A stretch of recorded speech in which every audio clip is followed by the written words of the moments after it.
वक्त नहीं लूँगा क्योंकि काफ़ी टाइम हो चुका है। मैं कुछ चंद बातें आपके सामने रखना चाहता हूँ, उसके बाद मेरी बात खत्म करूँगा। दोस्तों और साथियों, आज वार्ड नंबर 6 की तमाम ही बुजुर्गों, नौजवान और हमारे तमाम ही साथियों से आज मशवरा करने के लिए ये मीटिंग बुलाते हैं। और नया Islampura ward number 6, ward number 5, ward number 7, ward number 4, ये रमजानपुरा, ये हमारे लिए ये वार्ड नंबर से हम लोग सिर्फ पुकारते हैं या पहचानते हैं, लेकिन आज वो चेहरे भी यहाँ पर है। ये मंच पे बैठे हैं, काफी बुजुर्ग है, इस साइड बैठे हैं, शूटिंग के अंदर बैठे हैं, जो मेरे वालिद के साथ शाना बसाना चलते रहे, शाना बसाना काम किया। और आज शेख रशीद साहब आज हमारे बीच मौजूद नहीं है, लेकिन आज मेरी सरपरस्ती करने के लिए आज भी ये मौजूद है। ये मेरे लिए बड़े फख्र की बात है, मेरे लिए बहुत बड़ी बात है। और ये नया इस्लामपुरा हमारा अपना घर है, परिवार है। नया इस्लामपुरे में मेरा भी मकान आता है और आप लोगों का भी मकान आता है। और आज मैं और हम अपने घर के अंदर, अपने परिवार के अंदर बैठकर हम लोग मशवरा कर रहे हैं। ये बात शहर जानता है, आप लोग भी जानते हैं कि अक्टूबर में महाराष्ट्र असेंबली का चुनाव आएगा और सितंबर के पहले हफ्ते में या अगस्त के लास्ट हफ्ते में आचार संहिता डिक्लेयर हो जाएगी, इलेक्शन डिक्लेयर हो जाएगा। और असेंबली की किस तरीके से हम लोग तैयारी करें, लाएमल तैयार करें, इसके लिए आज हम लोग सर जोड़कर यहाँ पर बैठे हैं। और तमाम ही साथी जिन लोगों ने मीटिंग को कामयाब किया, मैं तो उनको मुबारकबाद देता हूँ। उन्होंने पहल की और उनका ही ये मशवरा था कि आज हम लोगों को जमा होना है, बातचीत करना है, लाएमल तैयार करना है। और लाएमल बहुत ज्यादा तैयार करने की हम लोगों को जरूरत नहीं है, क्योंकि हम लोग 15 अगस्त और 26 जनवरी वाले लोग नहीं है। आमतौर पर सियासी लोग वो होते हैं जो सिर्फ झंडे को सलामी देने के वक्त तो सड़क उठाते हैं और बाद में बंद कर लेते हैं।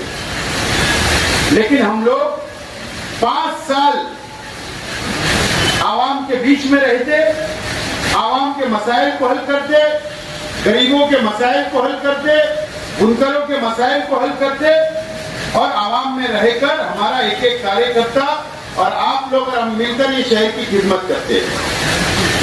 तो हमको कोई नया लाएमल तैयार करने की जरूरत नहीं है। सिर्फ इतना हम लोगों को करना है कि जिनको शहर की आवाम ने 5 साल पहले शहर का नुमाइंदा बनाकर असेंबली के अंदर भेजा, सिर्फ उनसे जवाब मांगना है कि आपने 5 साल नुमाइंदा बन के आप गए, एमएलए रहे, 5 साल में शहर को आपने क्या किया। बस सवाल पूछ लो। शहर की आवाम तो अपनी आंखों से देख रही है, समझ रही है, वक्त का इंतजार कर रही है और फैसला कर देगी। लेकिन याददाश्त बहुत कमजोर होती है, इंसान की फितरत है। आज सद्दाम हुसैन का नाम कोई नहीं ले रहा है, ले रहा है क्या? तो एक वक्त था सद्दाम हुसैन का कि हमारे अपने बच्चों के नाम हम सद्दाम हुसैन रखा करते हैं। आज कोई नाम नहीं ले रहा। उसामा बिन लादेन पूरी दुनिया उसका नाम लेती थी, आज सब भूल गए। कोरोना भी 2 साल कोरोना रहा, आज हम लोग कोरोना के ऊपर बात करना भूल गए। तो इंसान की फितरत है कि उसकी याददाश्त बहुत कमजोर होती है। और हमारे जो मुखालिफ एमएलए साहब 5 साल का हिसाब ही नहीं देंगे।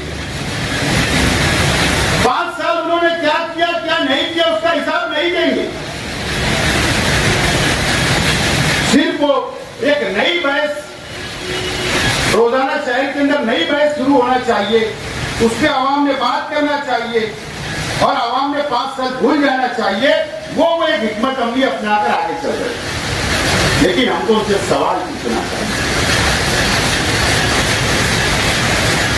उनसे अगर हमने सवाल पूछना शुरू कर दिया, 81 वादा उन्होंने किया शहर के आवाम से, 81 वादा। जब उन्होंने मैनिफेस्टो डिक्लेयर किया उस वक्त समाजवादी, आज के कल की जनता दल, आज की समाजवादी भी उन्हीं के साथ थी, इमाम के सब लीडर उनके साथ थे। आज जो कांग्रेस उनके साथ है, वो कांग्रेस के सदस्य वो भी उनके साथ थे। एक बहुत बड़ा महागठबंधन तैयार हुआ। मैनिफेस्टो के ऊपर उन लोगों के फोटो भी आज भी है मौजूद रिकॉर्ड पर। 81 वादा एमएलए साहब ने और ये तमाम ही महागठबंधन के लोगों ने शहर के आवाम से किए। क्या उन्होंने वादा पूरा किया? मैंने एक डायमंड लाउंज के अंदर भी मैंने कहा, मेरी तकरीर के अंदर, कि अगर एक आम इंसान अगर वो वादा करता और वादा वफा ना करता, अगर धोखा शहर के आवाम को देता तो हम समझ सकते थे। लेकिन वादा किसने किया? मुफ्ती मोहम्मद इस्माइल कासमी साहब ने। एक आलिम साहब ने वादा किया तो उसकी अहमियत तो होना ही चाहिए। और 81 वादे में से बहुत बड़े बड़े वादे किए गए, लेकिन वादा शायद अब उनको भी याद नहीं होगा। हम लोगों को मिलकर, आप लोगों को मिलकर वो वादे याद दिलाना पड़ेगा। आज यहां पर मैं देख रहा हूं कि कई हमारे बुनकर भाई है, 5 साल बुनकर भाइयों का क्या उन्होंने उनको सब्सिडी दिया? मुझे बताइए, क्या बेनिफिट मिला, क्या सहूलत मिली? सिर्फ अखबार के अंदर बुनकर भाई पढ़ता है और खुश हो जाता है, लेकिन उसका कोई हाथ आज तक 5 साल में कोई भी फायदा उसके हाथ नहीं आया, कोई भी फायदा। पहले भी सब्सिडी मिला करती थी बिजली बिल में, आज की सब्सिडी मिल रही, उसमें क्या नया? बोले सब्सिडी मंजूर हो गई। अरे हर साल गवर्नमेंट सब्सिडी देती थी, इसमें नया क्या है?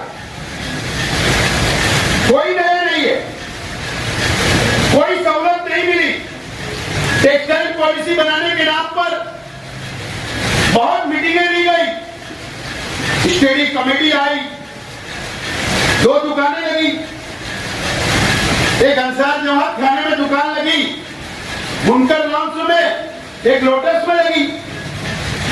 दोनों तरफ बुनकर भाइयों को बुलाया गया। फायदा क्या हुआ ये मुझको बताइए, मेरा सवाल है। सिर्फ 5 साल इसी तरीके से निकाल दिया गया, कोई फायदा उधर नहीं मिला। आज मैंने उनका इंटरव्यू देखा कि रसूलपुरा और इस्लामाबाद की हमारी बहनों को वो कारपोरेशन लेकर पहुंचे। बात समझ लो, मुफ्ती मोहम्मद इस्माइल कासमी साहब, और हेडिंग क्या लगती है यूट्यूब चैनल के ऊपर कि मुफ्ती इस्माइल साहब का पावर देखो, कमिश्नर नीचे आ गया। क्यों है? हेडिंग होना तो ये चाहिए था कि कमिश्नर रसूलपुरे में पहुंचता जब तुम्हारा पावर हम मानते, उसके नीचे उतरने से क्या हो? लेकिन सवाल ये है कि 2007 में जब इन्होंने सियासत में कदम रखा, मुफ्ती मोहम्मद इस्माइल कासमी साहब ने, तो शहर की आवाम ने उनको सर पर बैठाया। मां बहनों ने दुआएं दी, मां बहनों ने उनके ये शहर के अंदर मुफ्ती मोहम्मद इस्माइल कासमी साहब 2007 में ये शहर से, इस शहर की मां बहनों से वादा कर रहे हैं। क्या उन्होंने कहा था कि शाम होने का इंतजार करती हमारी मां बहनें हाजत पूरी करने के लिए संडास का इंतजाम शहर के अंदर नहीं है। मैं शहर के अंदर संडास बनाऊंगा। आज 2007 और 2024 मुफ्ती मोहम्मद इस्माइल कासमी साहब ने जो वक्त लेकर गए, इसके लिए लेकर पता है कि वो संडास बना दो और वो नई संडास खुलवा। उनको एक संडास बनाने के लिए कितने साल लगते हैं? तो ये सियासत ये शहर में चल रही है, ये सियासत चल रही है। अभी पार्लियामेंट का चुनाव हुआ, तमाम ही मेरे बुजुर्ग बहुत संजीदा आप लोग हैं, सियासत पे नजर रखते हैं, नौजवान हो, मां बहने हो, बुजुर्ग हो। हमने हमारा एक फर्ज समझा, पार्लियामेंट का चुनाव हुआ, 10 साल से हम परेशान थे बीजेपी हुकूमत से। मुसलमानों को तकलीफ, मुसलमानों के खिलाफ काले कानून बनाए गए। हमको मौका हाथ लगा, सब लोगों ने मिलकर हमने क्या किया, मालेगांव शहर ने हिंदुस्तान के अंदर तारीख लिखने का काम किया। 1,98,000 वोट हमने कांग्रेस पार्टी के उम्मीदवार को दिया और चुनकर उनको पार्लियामेंट के अंदर भेजा। हमारी मां बहनों ने रोजा रखे।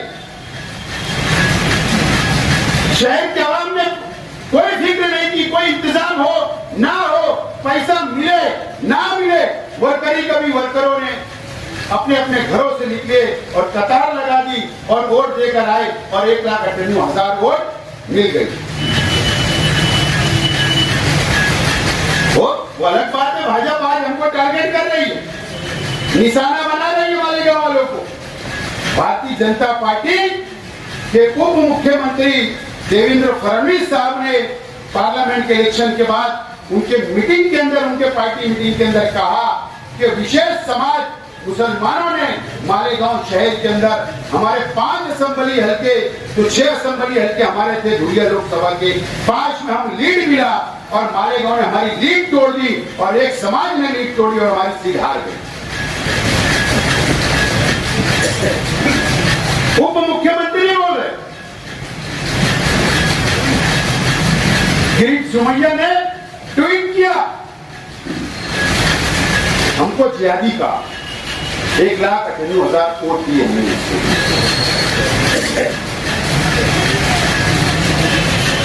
आज भी हमको निशाना बनाया जा रहा है।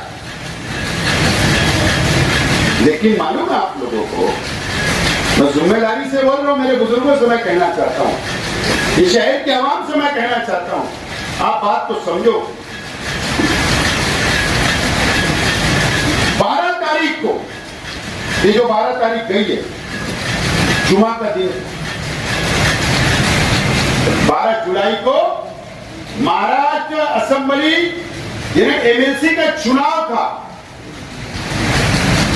आप लोग शायद एमएलसी का मतलब नहीं समझते होंगे। राज्यसभा का चुनाव पहले हो चुका था, अभी एमएलसी का चुनाव था। 11 सीटें थी, 12 उम्मीदवार उतारे गए। एमएलसी मतलब वो भी एमएलए होता है, जो एमएलए अपना वोट देकर उसको एमएलसी बनाते हैं। जो हाउस चलता है, एक पब्लिक वोट से चुनकर जाने वाला एमएलए बैठता है और जो एमएलए की वोट और कारपोरेटर की वोट से जो एमएलसी बनते हैं, जो ग्रेजुएट वोट से एमएलसी बनते हैं, वो लोग ऊपर के हाउस में बैठते हैं, वो भी एमएलए होते हैं। एमएलए का हक था वोट देने का। मैं जिम्मेदारी से बोल रहा हूं, इससे पहले भी आज भी बोल रहा हूं, हम 1,98,000 वोट दे रहे भाजपा को हराने के लिए।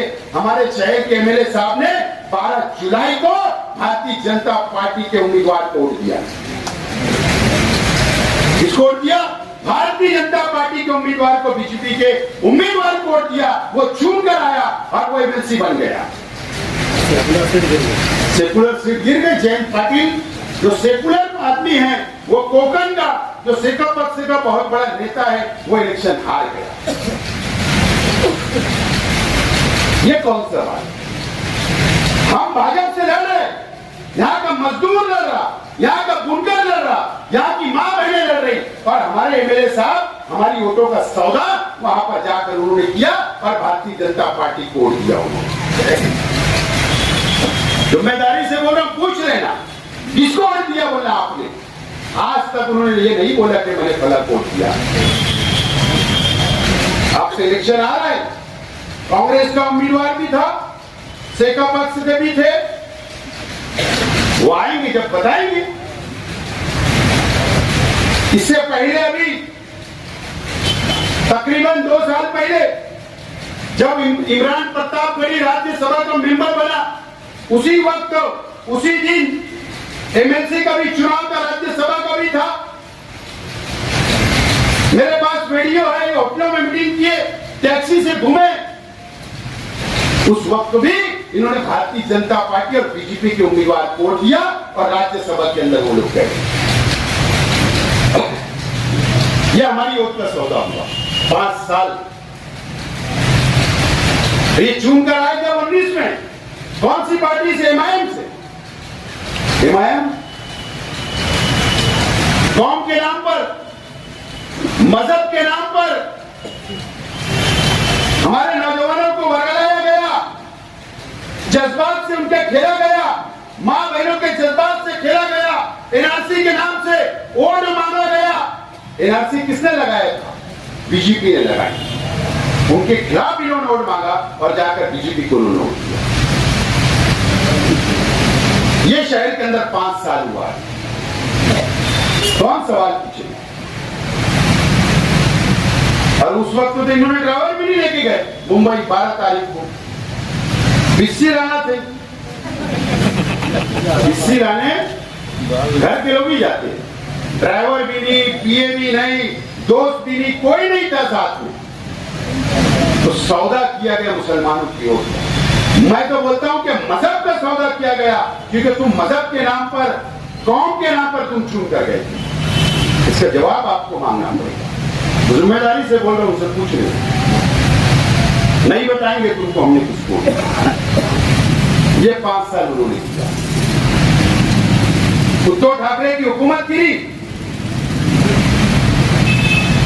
इन्होंने ताज रेसिडेंसी होटल जो कुलाबा में है मुंबई में, वहां पर जाकर वजीर आजम से मिलने गए। एकनाथ शिंदे जाके मिले के साथ, मैं बाहर जा रहा हूं, आपको गलत फहमी नहीं होना। अरे तुम अवेसी के पास जाना था कि साहब मैं बाहर जा रहा, गलत फहमी आपको नहीं होना। आपने जब बहुमत अक्सरियत की बात आई, स्पीकर का चुनाव आया, आप भी उस वक्त तो गैर हाजिर रहेगा, तुमने बीजेपी का साथ किया। तो जवाब कौन देगा?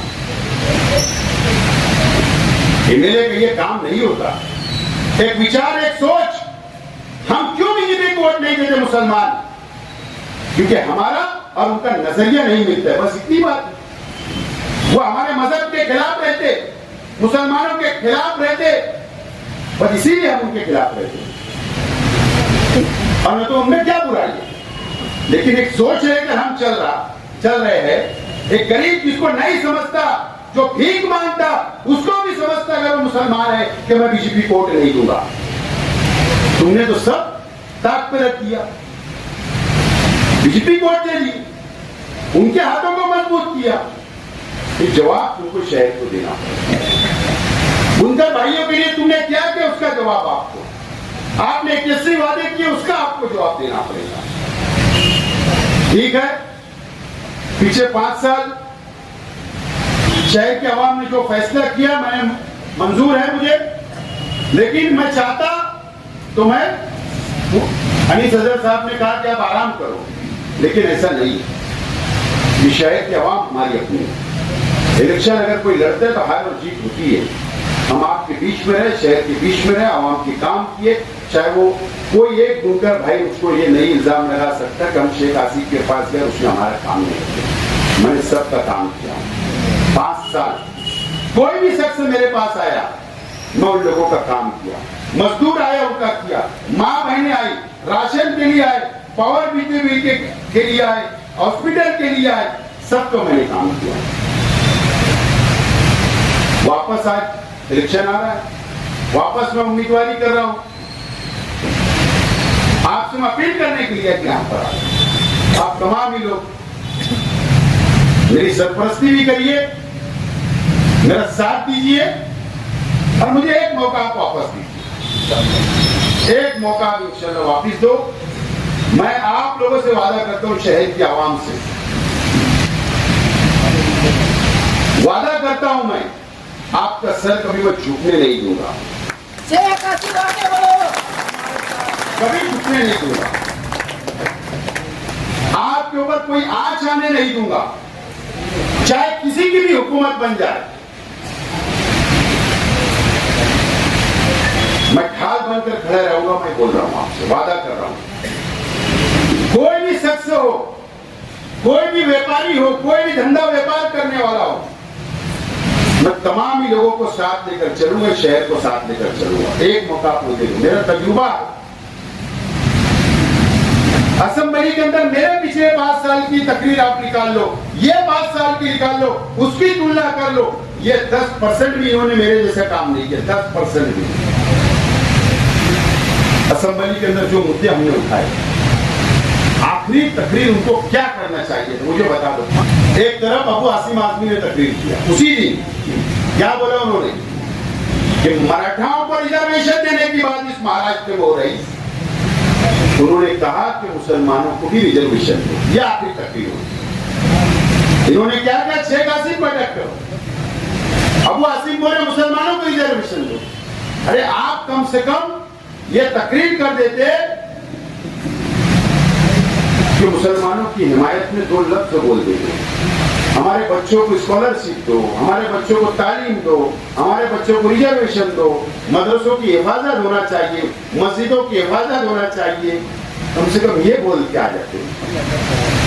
और 5 साल इन्होंने कोई कौम की खिदमत नहीं, कोई महाराष्ट्र के ताल्लुक से उन्होंने आवाज नहीं करी, कुछ इन्होंने नहीं किया। आप 5 साल से जाकर उनका पूरा रिकॉर्ड उठा सकते, सिर्फ मजहब के नाम पर, कौम के नाम पर, मिल्लत के नाम पर वोट लेकर वो गए और वो नाकाम हुए, और वो नाकाम मिले साबित हो चुके हैं। अब शहर की आवाम को सोचना है, समझना है और फैसला करना है। मैं मेरी तारीफ नहीं कर रहा हूं, लेकिन मेरा कॉन्फिडेंस, मेरा हौसला, मैं हर डिपार्टमेंट से काम ले सकता हूं, मुझे हर डिपार्टमेंट समझता है, हर डिपार्टमेंट समझता है, चाहे महाराष्ट्र हुकूमत का, चाहे मरकजी हुकूमत का, हर अधिकारी से हर किससे कैसी बात करना चाहिए, कैसे काम लेना, मुझे पूरा तजुर्बा है।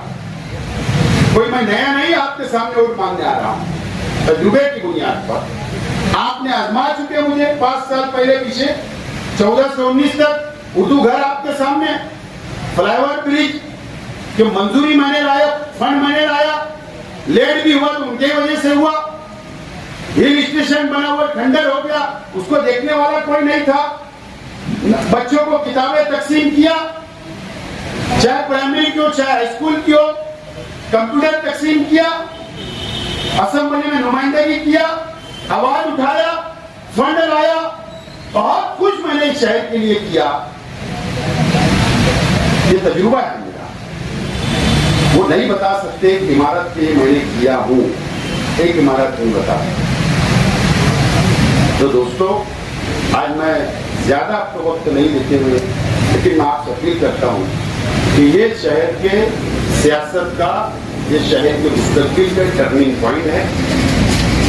मरकज में बीजेपी की हुकूमत बनी है, अब उनसे हमको लड़ना है, हमारे हक के लिए लड़ना है, ये शहर के मुस्तकबिल के लिए लड़ना है। इसके लिए मैं आज आपसे अपील करता हूं कि आप लोग आने वाले वक्त के अंदर मेरा साथ दीजिए, अपने अपने वार्ड में, अपने इलाके में, अपने घर में, अपने रिश्तेदार के अंदर आप मेरे लिए वोट मांगे, मेहनत करें। इंशाअल्लाह मैं जो वादा करके यहाँ से जा रहा हूँ, मैं आपके साथ रहूंगा, खड़ा रहूंगा और उसको निभाने की कोशिश करूंगा। आप यहाँ पर हमारी शुक्रिया अदा करता हूँ, मेरी बात खत्म करता हूँ। शुक्रिया।